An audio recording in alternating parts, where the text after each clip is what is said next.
Congress party के वरिष्ठ नेता राहुल गांधी पर मोदी सरनेम को लेकर विवाद अब थम गया है। जहां अब इस मामले में सुप्रीम कोर्ट ने राहुल गांधी को राहत दी है, जिसको लेकर अलीराजपुर के जोवट में कांग्रेस कार्यकर्ताओं के द्वारा आतिशबाजी कर खुशी जाहिर की गई और मिठाई खिलाकर जश्न मनाया गया। देखिए इसी पर हमारी खास रिपोर्ट। दरअसल अलीराजपुर जिले के जोवट नगर में कांग्रेस और राहुल गांधी के लिए शुक्रवार का दिन शुभ समाचार लेकर आया, जहां मोदी सरनेम केस में सूरत की निचली अदालत ने राहुल गांधी को दोषी करार देते हुए सजा सुनाई थी।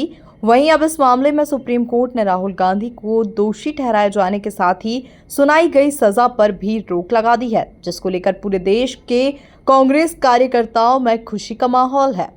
जोवट ही नहीं, पूरे देश में ये हर्ष की लहर देखी जा रही है। क्यों देखी जा रही है, इसका कारण वैसे तो सबको विदित है, फिर भी हम अपना करते हुए समझते कि ये बात बताई जाए। राहुल जी पर जिस तरह षड्यंत्र पूर्वक करके जिस तरह से मानहानि का केस लादा गया था सूरत न्यायालय में, और उसमें जिस तरह से भी उनको षड्यंत्र पूर्वक फंसाकर अधिकतम 2 साल की सजा मानहानि के केस में दी गई थी, जो आज तक के इतिहास में, भारत के न्यायिक इतिहास में अधिकतम सजा नहीं दी गई मानहानि के मामले में। हाई कोर्ट ने भी उस पर स्टे नहीं दिया था। सुप्रीम कोर्ट में जब हमारी याचिका दाखिल हुई, आज जब सुनवाई हुई, तो जो कहते हैं ना सच्चाई की जीत, सच्चाई की जीत क्या थी मालूम? सुप्रीम कोर्ट ने आज ये तय किया, वहां हमारे जो विद्वान लॉयर थे उन्होंने जब बहस की, जिस व्यक्ति ने, प्रणब मोदी ने, जिसने यह परिवाद लगाया था, वह प्रणब मोदी नहीं, वो मोद है, उसका सरनेम ही गलत था। एक जिन मोदियों के खिलाफ बोला गया था, जो भ्रष्ट मोदी लोग थे, जिनके खिलाफ राहुल जी का आशय था बोलने का, उनमें से किसी ने कोई परिवाद नहीं लगाई। 2, तीसरी बात, इस छोटी सी बात पर ऐसा कोई बलात्कार का, के डकैती का, के हिंसा का, के हत्या का मुकदमा, ऐसा कोई मुकदमा नहीं, कोई आपराधिक कृत्य नहीं था। चूंकि स्वतंत्रता की आजादी है देश में, डेमोक्रेसी में बोलने की आजादी है, लेकिन उनके बोलने पर भी प्रतिबंध लगाया गया था। और जो सजा हुई थी, राहुल जी से निचली अदालतों में कहा गया माफी मांग लीजिए, माफी मांग लीजिए। राहुल जी ने कहा मैं डरता नहीं, मैं माफी नहीं मांगूंगा, मैं जेल जाऊंगा, लेकिन सच्चाई की लड़ाई लड़ूंगा। उन्होंने सच्चाई की लड़ाई लड़ी और आज सुप्रीम कोर्ट ने यह बात साबित कर दी कि राहुल जी सच्चे थे, उन्होंने माफी नहीं मांगी। और आज उन्हें उनके जो निचली अदालतों के फैसले थे सजा के, उन्हें स्थगित कर दिया गया और उन्हें उनकी सदस्यता आज वापस बहाल हो जाएगी लोकसभा की।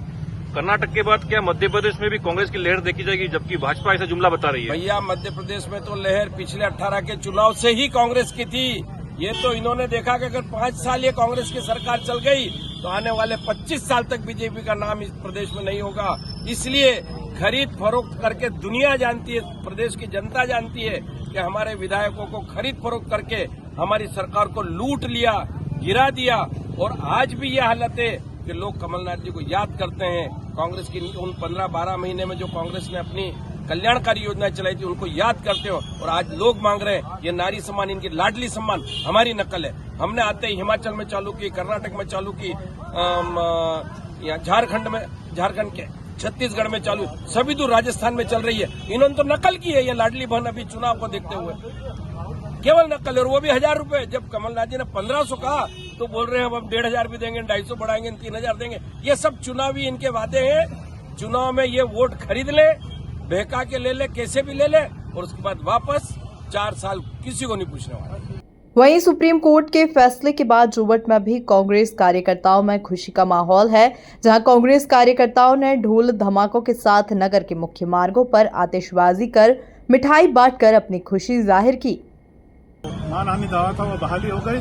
उस खुशी के बाद आने वाले समय में हमारे 2 दिन बाद स्वाभिमान यात्रा, हमारे आदिवासियों के अधिकार को, भारतीय जनता पार्टी ने आदिवासियों पे जो शोषण अत्याचार किया था, उस यात्रा को लेकर हमारे झाबुआ में समापन होगा। और 6 तारीख को आपके जोवट में भी ये यात्रा आएगी। और इस यात्रा के माध्यम से हम हमारे आदिवासी समाज के रक्षक, उनकी स्वाभिमान को बचाने के लिए यात्रा निकाली जा रही है। आप लोगों ने देखा होगा, जब से दिल्ली में और मध्य प्रदेश में भारतीय जनता पार्टी की सरकार है, मोदी और शिवराज डबल इंजन की बात करते हैं। आदिवासियों का हक का जो भारत सरकार के द्वारा जो पैसा आता था वो रोक दिया गया। मध्य प्रदेश शासन के द्वारा भी आदिवासी हक का जो पैसा आता था उसको रोक दिया गया और आदिवासी मत का पैसा शहरों में जो मेट्रो में लगाया जा रहा उसी को लेकर ये सब लड़ाई लड़ी जा रही है। और आप लोगों ने देखा होगा कि पंचायतों में आज एक भी कोई काम नहीं है। तो ये सरकार ना किसी की है ना किसी के साथ रहेगी और हमारी कांग्रेस पार्टी आदिवासी के स्वाभिमान की लड़ाई लड़ती रहेगी। हम आपको बता दें कि आदिवासी स्वाभिमान यात्रा 6 अगस्त को जोवट पहुंचेगी, जिसका भव्य स्वागत करने के लिए अभी से तैयारियों में कांग्रेस कार्यकर्ता जुट चुके हैं और नुक्कड़ सभा और अन्य कार्यक्रमों के रोड मैप तैयार करने में भी लगे हुए हैं। Bureau report MP news Jobat.